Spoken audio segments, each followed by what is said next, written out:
Hey guys, Jack Parrotta here, and today I'll talk to you a little bit about what I've personally learned from selling on Amazon and teaching it for a little over 3 years now.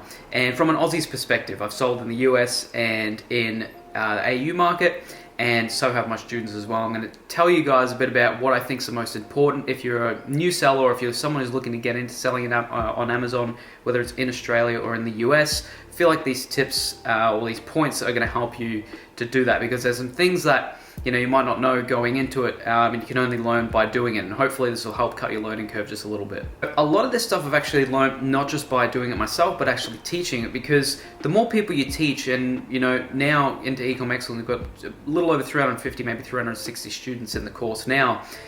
You learn a lot because a lot of different students go through a lot of different things. There's obstacles that you might not have had yourself, and overall it's actually been a good experience for me in the long run, because I've learned a lot more than from what I did just selling by myself. And that's another thing that I love about teaching people, is that you learn so much more, not just from your own selling experiences, but from what other people go through as well. So I think as a whole, my knowledge as an Amazon seller has really gone up ever since I started teaching others how to do it as well, which is a funny thing to say, but overall I've learned so much more from it. So we're gonna get straight into it.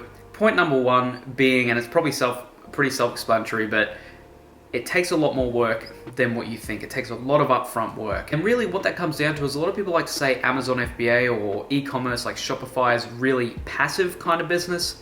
It's not the case at all. When people say passive, what people are thinking with passive is, you can just lay on a beach on your laptop and watch the money come rolling in. It doesn't happen like that at all.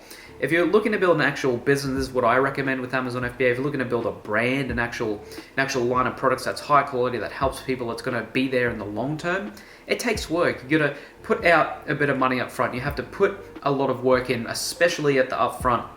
At the start of it, when you're looking at products, when you're talking to suppliers, when you're getting the packaging sorted out, getting your logo, all that kind of thing, making sure the quality of the product is good, making sure that people like the product, listening to people's feedback. If you're trying to build an actual business, it doesn't happen overnight, and it's not some passive kind of money maker. It's always going to take work. It's got to be like your little baby. You need to. That's how I think of any of my businesses. It's like a kid, and I don't have any kids myself, but if you're a parent, I guess you know more than me what I'm talking about. But you need to make it basically like your child, and you need to take care of it every day, and you need to make sure that you are putting in as much as you can to. You need to reinvest everything into it. If you're looking to build a bigger business, you can't take away those profits and just keep them for yourself and just buy things. You need to keep reinvesting. The amount of times I've reinvested money that I've made from any business that I've done back into the business just to grow it and just to see it, get bigger. It's crazy. You need to do that, and you need to invest all your time and effort into it. It's a lot harder than what you think. And I'm not saying in terms of it's hard to figure out. I mean in terms of there's going to be unforeseen stuff that happens. There's going to be road bumps that you didn't even know existed, and it happens with anything, and it constantly happens with any online business that I do. Even in the education business, there's stuff that comes up that I had no idea about that would actually come up when I first thought about doing this business. And it's just a part of life. It's with anything. So point one is, yes, it's going to take a lot more upfront work than what you first realize, but don't let that deter you. If you have if you have goals set and you know what you want to do with this business, then set your sights towards that, set your goals towards that, and if you keep going past those hurdles, then no doubt you're going to be successful at it. Another one that a lot of these FBA sellers, especially in the US, I see don't talk about much is the quality of the product. And I think the quality of product is paramount. So that's my second point. When you're looking to sell a product, and I'll get into some other points about product as well, but when you're looking to sell a product, you need to make sure that it's good quality. You're not going to get anywhere selling bracelets for $20 that you buy for 50 cents. It just doesn't work. You're not giving anyone value out of that, unless it's some kind of magical bracelet that does something great for your customer. You need to think of your product as something that is solving a problem, something that's going to help people. And again, we'll get more into that in later on points in this video. But you need to make sure that your product is a good quality product. And I spoke about this in one of my earlier videos a couple of weeks ago. Same thing with dropshipping. You need to make sure that your product is high quality. You need to make sure that it is not some sort of fad, crappy product. And people think, okay, if you buy from China, if you buy from Alibaba, it's going to be a shitty quality product. It's not the case at all. There's so many suppliers that supply high quality products. You just got to find them. You got to talk to them. You got to test them. You got to make sure, that you get it checked out, and you just got to be on top of it. And just because it comes from China or it comes from somewhere in Asia doesn't mean that it's a crappy quality product. Not at all. You just got to make sure that you are on top of your own product, and you make sure that it's something that you would personally buy. Make sure that it's something you're proud of. And really, at the end of the day, if you've got a high quality product, it's going to convert to more sales, it's going to make happier customers, it's going to grow your business even more. So you can see the direction that I'm sort of going in. You work hard, high quality product. I'm really, the only thing that I'm against with this whole e-commerce and FBA space and dropshipping stuff is a lot of people just say, yeah, chuck up this product and just start selling this product. It's great, you'll make heaps of money. No one talks about, okay, what about making a good quality product, making something that's high quality, making something that's going to make your customers happy. Something not a lot of people talk about. And if you're looking at actually building a business, that's stuff that you have to think about every day. It's like the first thing that needs to come to your head. Now, that's going to bring me into my next point, which is customer satisfaction is everything. Make sure that you've got a high quality product, but also make sure that you're listening to your customers. Now, if you're not sure what you're going to sell, if you have a general idea, start looking at products that you want to sell and have a look at the customer reviews. Look at what customers are saying that's good about the product. Look at what customers are saying are bad, maybe that could be improved on. Really listen to your customers and really get an understanding. And really, like, a lot of people think that, if customers say one thing, let's just say they like a product in the US, it might be a bit different in Australia. Really, people are pretty much the same everywhere. They have similar problems, they have similar things that they want. So it's a universal kind of thing. People are very, very similar majority of the time. So you need to think about your customers. You need to make sure, and then when you do launch a product, you need to make sure that you're listening to your customers. Make sure that if you get negative feedback on your product, don't make it think that someone's just a hater. You need to make sure, unless it's just blind rage at something for that makes no sense at all. A lot of the time, there's some truth behind it. You need to make sure that you listen to even if it's negative feedback. Listen to the negative feedback. If it's something you need to change it. More than likely, if one person's saying it, then another person has a similar problem. And if you fix that, if you listen to your customer, let's just say you have a problem with, let's just say you're selling like a drink bottle, and a lot of people are saying, oh, this product is crappy. The lid keeps leaking all this liquid, blah blah blah, whatever it may be. Then imagine in your next order, you actually talk to your supplier and you make it leak-proof, and you put that as a selling point on there, and you make it so you can throw it around, tip it upside down, it doesn't even leak. This is just coming off the top of my head, by the way. Let's just say you make it leak-proof.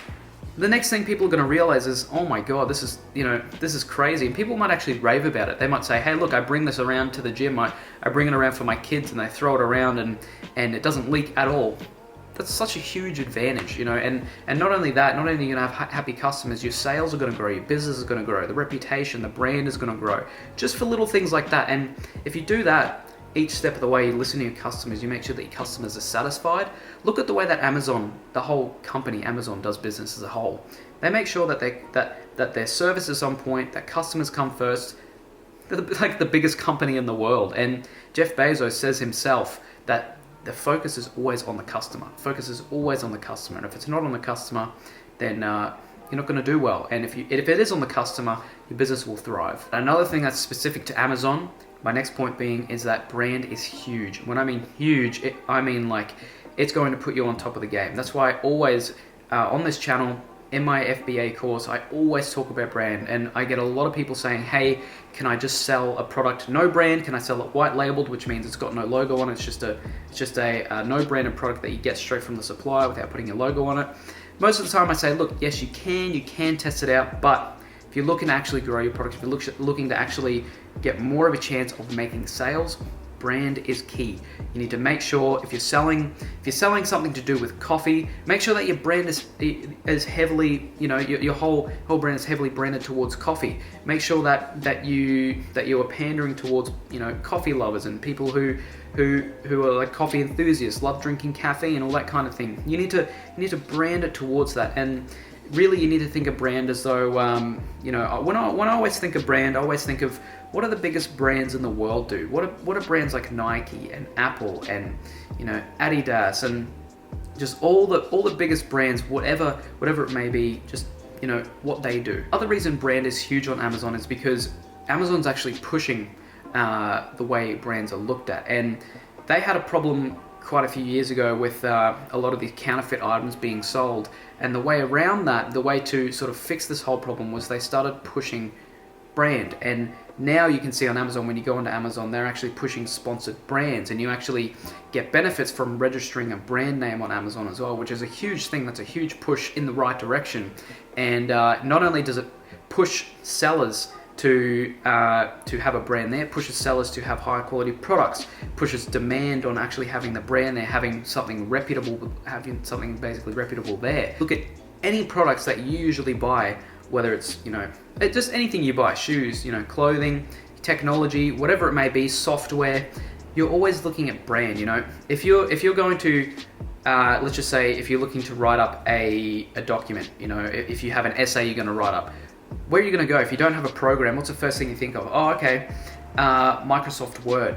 You think of a Microsoft product, and you might just think, oh, that's the only one there is. There's tons of Word, of basically text documents out there, but the main one that you look at is Microsoft, because that's what you know. You know that it's high quality. You know that it's going to do what you need it to do, and it's a known brand. It's like a household name. Microsoft, Apple, Nike. You know these. You know these brands, and that's what you need to think about your Amazon FBA business. And you might think, okay, I'm just launching this product. There's no way in hell I can be a big brand. If you have the same mindset, what these big brands have, you are going to be way, way ahead of most of these FBA sellers that you see on there. They just throw up a product. Maybe it might be good quality, maybe not, but majority of the time they have terrible photos, terrible customer service. Their brands are lackluster. It's just, there's so much opportunity out there, and if you're passionate about your product and your brand that you're selling, you got a good gut feeling about it as well, no doubt you're going to be on top of the competition. So that's why I think brand is one of the most important things, especially when it comes to selling on Amazon. Now, what I was talking about before, when I was saying it's not a passive sort of source of income. Now, when I say that, it can't be passive in the sense that that you're just going to sit there, you launch your product and bang, here we go, watch the money roll in, that's it, I don't need to work anymore. Terrible way to think about it. Now, my next point I'm going to say, and it's going to seem like I'm contradicting myself here, but it can be passive in a sense. When I say passive, now I'm going to say, because myself, I still sell on Amazon nowhere near as much focus as what I used to. I only sell on Amazon now just to keep up to date with what's happening for my students. I'm more so fully invested into the education business where I teach my students and where I help them, but I still have products on there. Now, I launched a product on Amazon Australia. It was a beauty product back in August, just last year, and it's pretty much one of my only products on Amazon Australia that I've really, really focused on. And it was an FBA product. I put a logo, did nice photos and branding and whatnot on it, and pretty much after I did it, got a couple of reviews on it, and I just left it, and I just did it to keep up to date on everything. It's at the point now where, I kid you not, I spend maybe half an hour to an hour a month on this product, on looking at how it's doing, on looking at if there's any reviews I need to look at.